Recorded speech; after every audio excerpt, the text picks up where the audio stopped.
All right. Hey, everybody. I have a very special guest here today. I have Lucius Valiant, and I want to talk to him about one of the recent books that I've read of his and just fell in love with. So, Lucius, will you please introduce yourself to our guests and our readers? Tell them a little bit about yourself and the book that we'll be talking about today. Oh, absolutely. So my name is Lucius Valiant, like you just presented, and I live in the UK, but I grew up in Denmark until I was 17. Then I moved here to go to college, art school. I should have probably gone to business school instead, so I could have learned some useful skills. But I went to art school like so many do. I've always loved writing. I've always been very creative, drawing, writing, playing music, just having my hands in all these different creative pies. So I've always been a storyteller. And it's only really over the past few years that it's crystallized into writing fiction only, or for that really to be the main vein that I express myself through. And the book we're here to talk about is Dark Roots, my debut novel, which is the first in a series called The Thornhill Vampire Chronicles, which is very inspired by the Highgate vampire myth, which is a very big, or it was a very big thing over here in the 70s. It's a Mhm. real story. You could look it up, and it was a completely crazy thing where there was this phenomena in Highgate Cemetery in North London, and it became a really big thing in the media, and would-be vampire hunters started showing up and vandalizing the cemetery and so on. And I found out about this urban legend when I actually lived in the area, and I happened to walk past the cemetery and just be inspired by how beautiful it was. And then I looked it up, and I just got so fascinated by it that it kind of blended with a lot of the ideas that I already had in my mind for stories and characters. And that's essentially how it started. So that's kind of a preamble into the story itself. So I did run into like a documentary about this like Mm. right as we started talking and I started reading the story, and I was like, Yeah. oh, do I want to watch this first and like maybe give myself some spoilers? So I kind of tiptoed into it a little bit. Mm. What exactly about it was what inspired you? Like what it was it precisely? If you could nail it on the head, what was it you were like, you know what? I should really write a story, or that really inspired a story to come out of me. I really think what I loved about it makes me so happy that something so completely insane can happen in the real world, that actually grown adults with stakes would climb into a cemetery and vandalize it in recent history in London. Yeah. I find that so wonderful and fascinating and completely unhinged. And I think it's that sort of overlap between myth and reality. I think it's that I just loved about it. So there's not Mhm. actually anything of the real story in my story. All of mine is completely fictionalized. None of the characters are real. None of them are really tied to that whole history. It was just that thing of, oh, vampires they could be real, and people could be haunting them, and Mhm. it could happen right here around the corner from where I live. So I think it was that idea about it that I just loved so much. It was just mad and crazy. I actually went to this event, a symposium held by one of the guys who claimed to be a vampire hunter, and he was like in his 70s at this point a few years ago. And he had dragged all these people on stage from paranormal radio shows and so on, and they were just talking about this phenomena and all these people's experiences of actually being attacked by some entity in the cemetery. And it just blended with everything that I already had going on. I've grown up reading a lot of sort of Victorian Gothic literature, stuff like Frankenstein and Dracula and the Picture of Dorian Gray, that sort of thing. So also the cemetery itself is Victorian. And I just came up with Mhm. this house, this mansion that had been built at the same time as the cemetery, and whose history was attached to it. And the garden is essentially adjacent to the cemetery. It's part of the same grounds, or used to be. Mhm. So it's just all blurred together. It was really the thing that I think set fire to a whole sort of whole pile of wood that I already had stacked up. I think that's how it Yeah. worked. Mm. And so I can totally get with you on the Victorian era.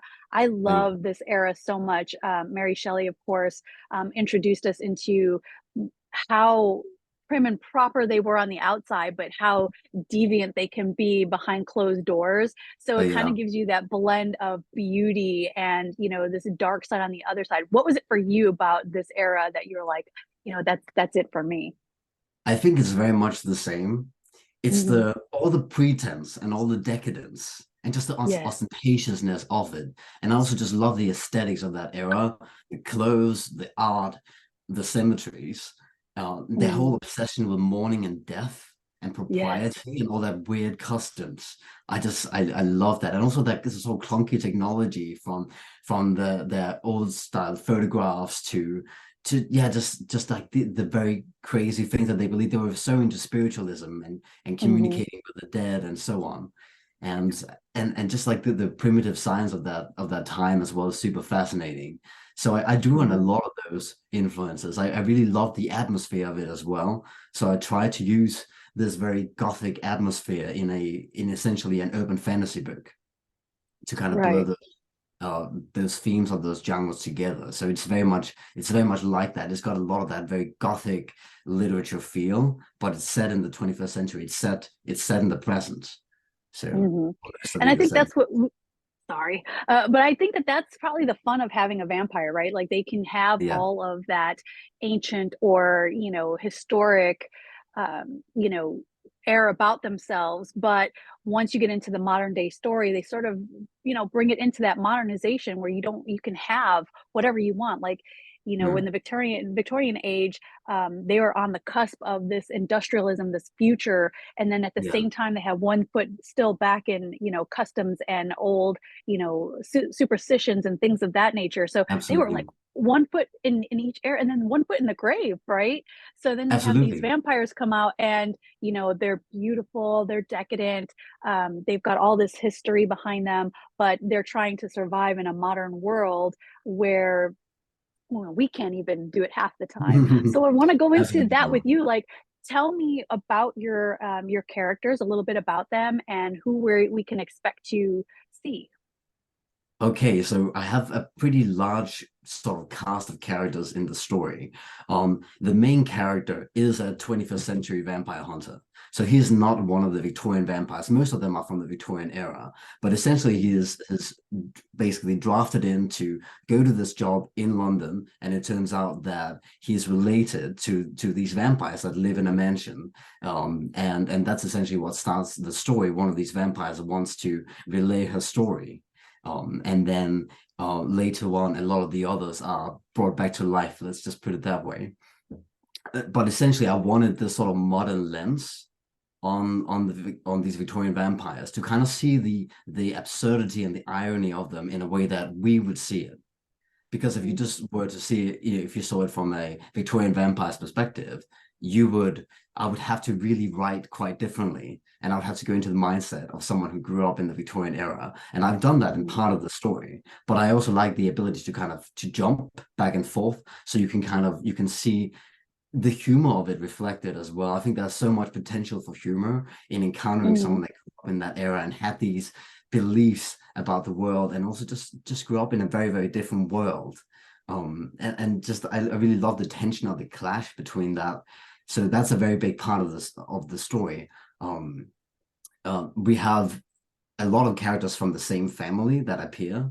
The primary one, um, the one who tells her story set in the Victorian era, is called Lyric Hartenbrook, and she's like this very very Victorian archetype with like long black hair, porcelain skin, and she also is a big fan of literature. She's very into Mary Shelley and all of this stuff, and she is the sane one, I would say, in that family.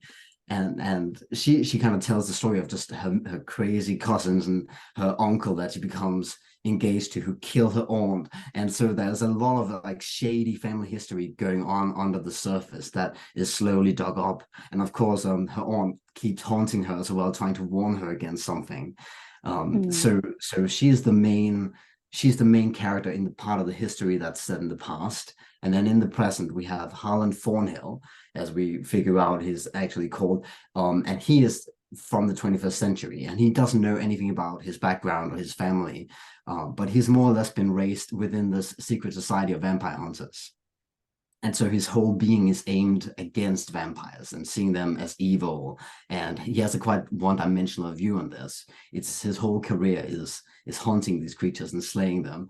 And obviously he learns that he's connected to this whole family consisting of them. And that creates some conflict that comes more into play in the later books as well. But you know what happens at Mhm. the end of book one. I'm not sure how much I should spoil.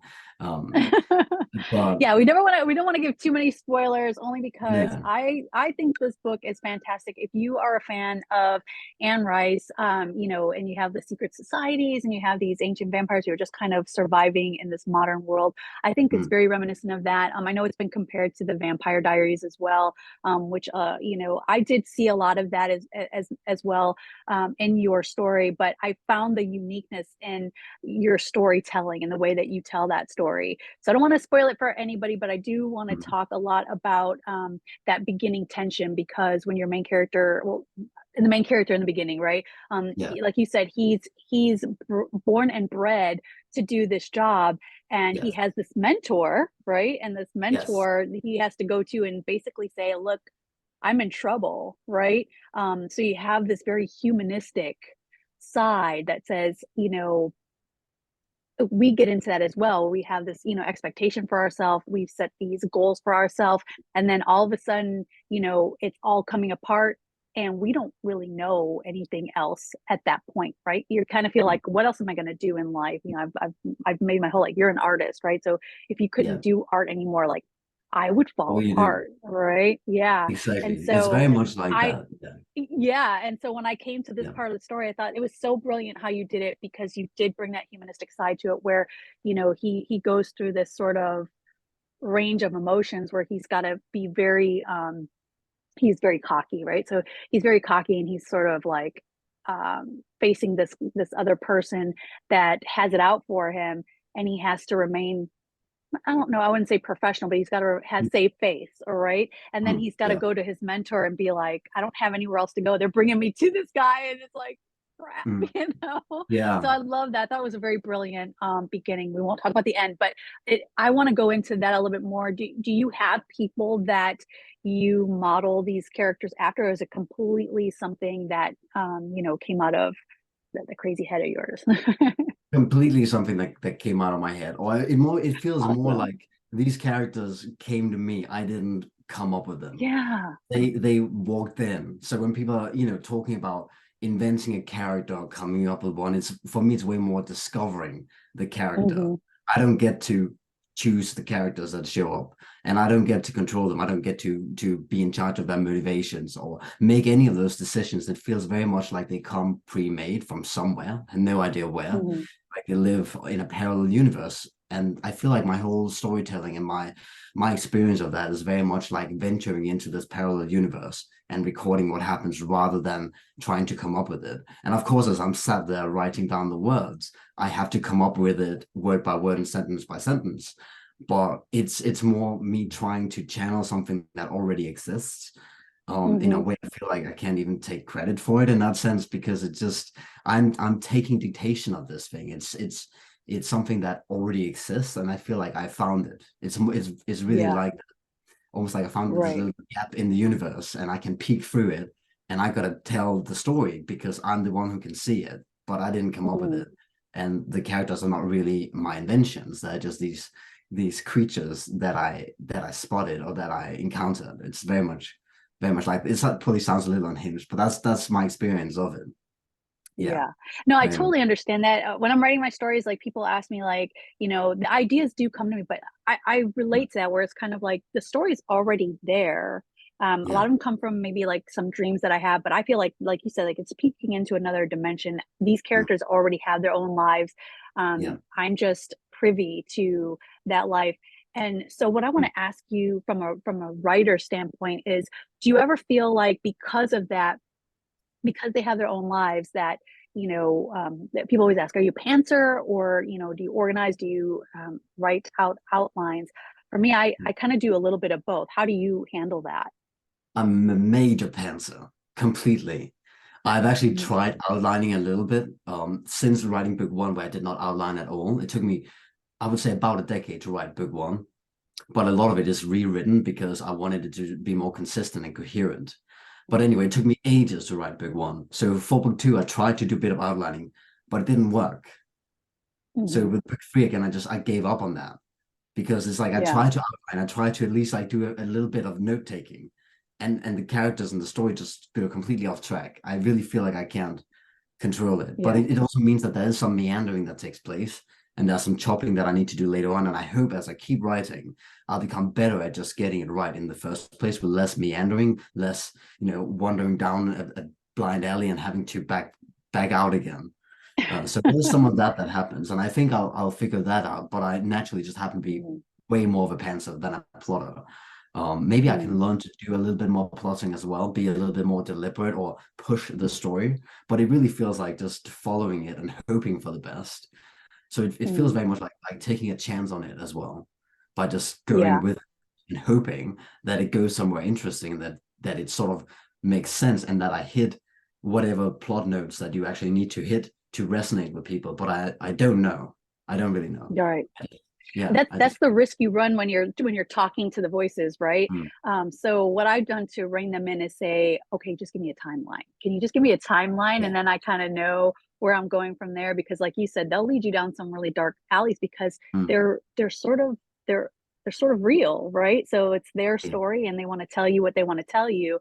So I start from word one and go to the last word, and when I'm doing that, like they just want to bounce all over the place. So how do Mm. you do it? Do you do by scene, or do you do first word to the end word? I sort of write the story from one end to the beginning, from Hmm. beginning to end. That's how Yeah. I've done it. I think that's the only way I can do it. Hmm. Because otherwise I wouldn't know how to jump from one scene to another. I know some writers like to write the best scenes first, or when Hmm. they're stuck somewhere, they just jump to a scene that they're excited about writing. But I feel Yeah. like I couldn't do that, because I need to finish that scene that I'm working on so that the next one is going to appear. Right. So so yeah, for me, I sort of have to go through the story in a more linear fashion, and then I can jump around afterwards. And I actually, Yes. with each book I've written, I've changed some of the chapters around at the end. Hmm. So actually, I might like swap chapter 13 and 15 around without it Right. messing up the story, I hope. It just seems to make more sense that way. So there is quite a lot of editing or revision for me in that sense, in terms of, oh, this scene would actually fit better here, and moving it around in that sense. But I feel like maybe as I keep writing, I'll become better at being more sort of clear on this is where it's going, and Right.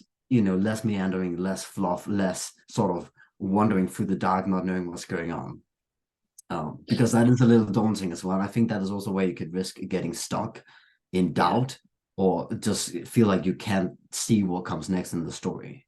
And I feel like Hmm. that could be quite dangerous, because it took me so long to write the first book. I never want to spend another decade writing a book again, because then I could forget about, being an author. Then, it would take me way too long. And I think if you really want to do this, you have to keep a certain pace going. And that's something I'm trying to also figure out, actually, just kind of remove my feet from the brakes and just let the vehicle go, Yeah. with and just trusting in it, which is difficult to do. But I've also found the faster I work, the less those demons of doubt have time to catch up with me. They don't have a chance Right. if I just keep working faster, and I don't look back and don't look to the sides. I just go. And Hmm. then, it's like I'm not in charge of the story. And there's a sense of relief in kind of saying, it's not really something that I can control. I'm just gonna write it down to the best of my ability, and Hmm. and that's that. That's what I can do. So Right. And I think that's a really good point, especially and good advice for new authors coming in as well. Is we mm, always get caught up in different aspects of writing, the process yeah, of writing the story, where you mm, have to just kind of immerse yourself and say, yeah, okay, I have to keep progressing. Like if you're yeah, not progressing the story, you're not progressing yourself, you're not progressing your skill, then you're sort of spinning your wheels. So, yeah, great advice for new authors coming in to say, just trust the process, keep oh yeah, going, keep looking ahead. And, oh yeah, we could definitely get caught. And I was the same way in my first book, like 10 years to write a book because you want it to be perfect. Your first yeah, draft is shit, right? That's that's mm, just the way it is. So you yeah, have to trust the process and immerse yourself, get the story out, get it out, because exactly, it's not going anywhere until the story gets out, right? precisely. And when you kind of stop and you start rewriting the scene doesn't get Hmm. any better. And you Right. might have to rewrite it anyway, in kind of light of how the whole story turns out. But you won't know Right. to get to the end, so you have to get to the end first. That should be Right. just the first goal. Get to the end. Then Right. you can then you can consider whether you should have phrased it this way or that way. But those details, worry about them later. And I think Right. that's a main thing. If I could go back and tell myself years ago, I would just say, don't sit there and rewrite this for the fifth time. You're only on chapter Mm. 3. Rather Right. than read chapter 3, get to the end and then you can rewrite, then you can do some rewriting, whatever, do some polishing. That's all fine. Right. But it doesn't get better when you rewrite it 10 times. It really doesn't. You're At least right. in my Yeah. experience, it really doesn't. I would love to just be a clean draft right away. Just write it once and it's done. I know some writers do that, and I Hmm. would love to get closer to that, but I'm not. I'm absolutely not there. But I'm also. It doesn't help me to rewrite too many times. It just ends up being muddy, or I find that I end up censoring what I really wanted to say or what really came through. And I think there's a danger in that. There's something interesting in the kind of raw, messy, um, more or less unfiltered stuff that comes out of your mind. If you can kind of leave it alone as much as possible and just add to the beauty of the words later on, or the way that you put it more clearly, but don't water it down. I think that's a very big thing as well. And I think probably particularly in the age that we live in now with technology, I think the more unique and raw it can be in some ways, the better, because you Yeah. need something that's unique. You need to have unique characters and a unique voice in some sense. Otherwise, you are going to drown in just a flood that's going to come or that's already coming. So I really Mhm. think so.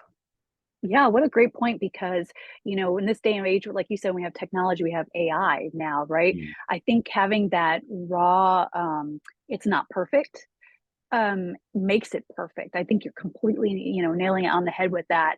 Um, so thanks for that because that's a huge thing for new authors coming in. Like we get so stuck on the perfectionism of it, but really we're our worst critic. So when you're doing art or Yeah, when you're doing, writing, whatever your art is, that rawness of it is what is your signature, right? It's your voice in there yeah, somewhere. So it's yeah, like you have to embrace it to embrace yourself. And I exactly. think it's just, a great thing to sit on for the day if you're any kind of artist.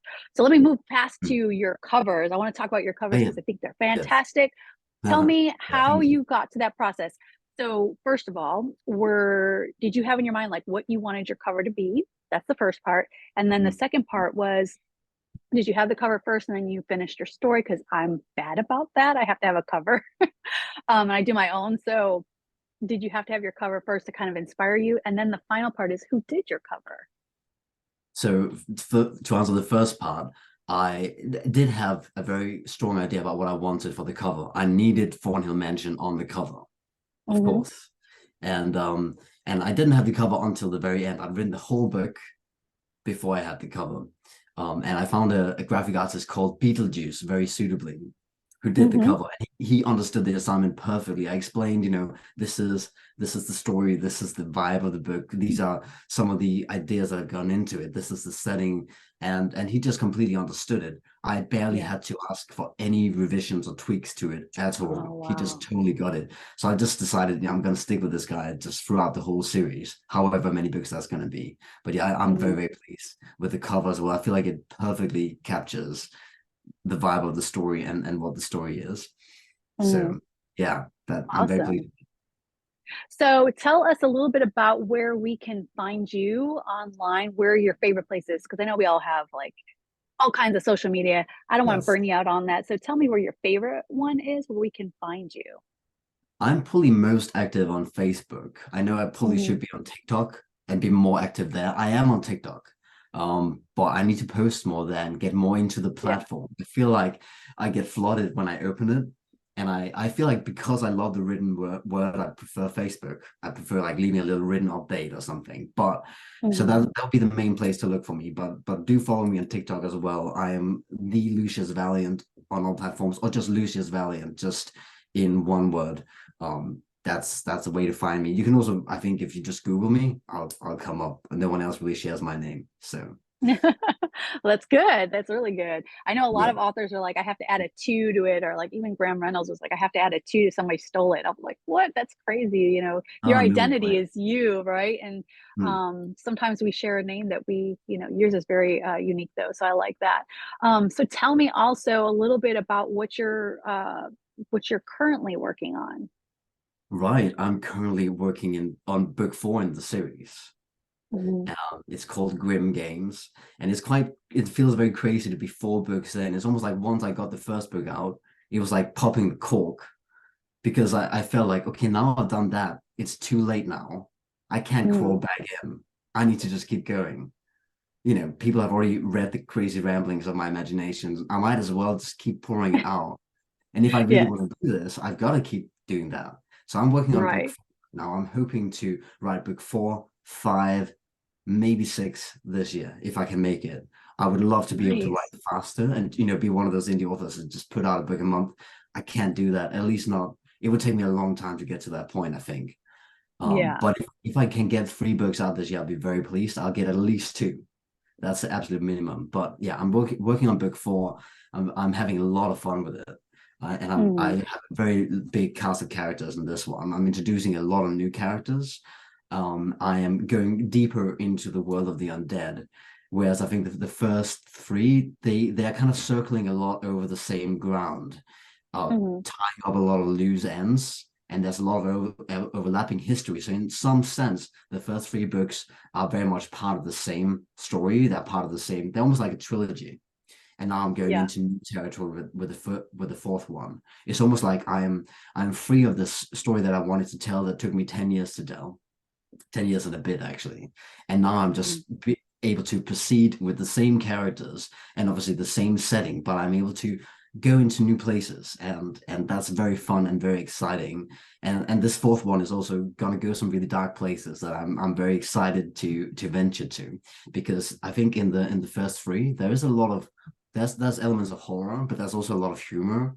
And there's the whole gothic setting, and there's elements of urban fantasy. So there's so many things. I think that I'm really hoping that I'm hitting my stride in this fourth one, kind of blending all these very, very different elements together in a way that makes complete sense and where the tone is consistent.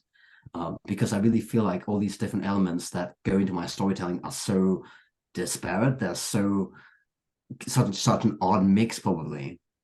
But I feel like I'm managing in a new way to put them together in a new way, and I'm having, yeah. I hope it'll be a lot of fun to read, and I hope I've kind of made it through some of the mistakes that I made in the first 3. I've learned so much by writing those, and actually by self-editing as well afterwards. Mhm. Learned so much about where I tend to just go into clunky sentences and just overlong descriptions, meandering, when it isn't necessary. So I feel like I've hopefully gotten better, and I hope it shows in this fourth book. So yeah, that is Yeah. where I'm at right now.